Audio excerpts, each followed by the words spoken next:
Restaurant Week here in Buffalo, and so many restaurants are partaking. It's your chance to try out some new stuff. Oh, yeah. But we are talking about some manners.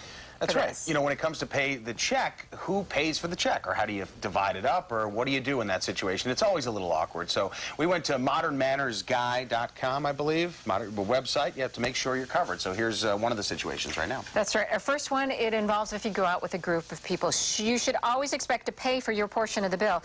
Now, if someone offers to pick up the whole thing, you should offer to pay, but let them take care of it with the promise to pay next time if they insist on it. But always offer to start out with. Yeah, that makes sense. It's awkward, though, and I'm sure you've been in this situation, too, when you're with a couple, and let's say somebody orders an appetizer and the other couple does not, and the other couple, you know, instead of saying, let's just split it down the line, says, you know what, we didn't eat that appetizer. Right, right. I think honestly, when you go out with a group of people, you make a commitment to kind of split the bill evenly throughout, even if you didn't eat it. Now, okay, if I order the twin lobsters or something that's at a burger joint, then fine, then I'll take over there. But if there's like a few bottles of wine on the table or something, and you just drank red and I had white, whatever, you know, that's your commitment. I think it's like, give me a break, you know, no big deal in my opinion. But that's right. I agree with you. Yeah. All right. Here's the big one.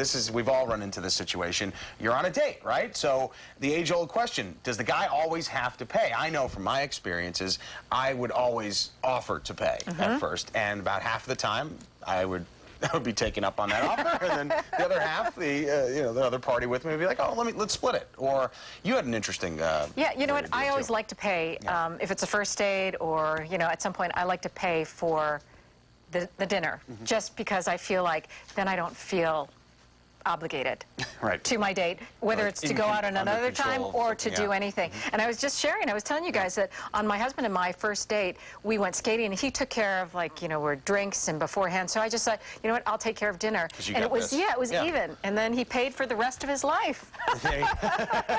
One of you is paying, that's for sure. We won't really know until until all the chips fall. That's right. Okay, we are talking about another one. Yeah. This one can get kind of tricky. So you're out to dinner with another couple, and generally is that each couple takes care of your portion of the bill. But what if you want to make a special treat for your friends? Then you should make it clear up front. You know what? We're going to pay. We'd like to take you out to dinner. But it's how you ask it, too. May we take you out to dinner, this Friday? Or do you want to go out to dinner, and that means we'll all pay? Or, and you split it. But I think you should always assume you're going to split. Yeah, I go in with that method, absolutely. That always works. Just be prepared to cover half the bill. That's right. I wonder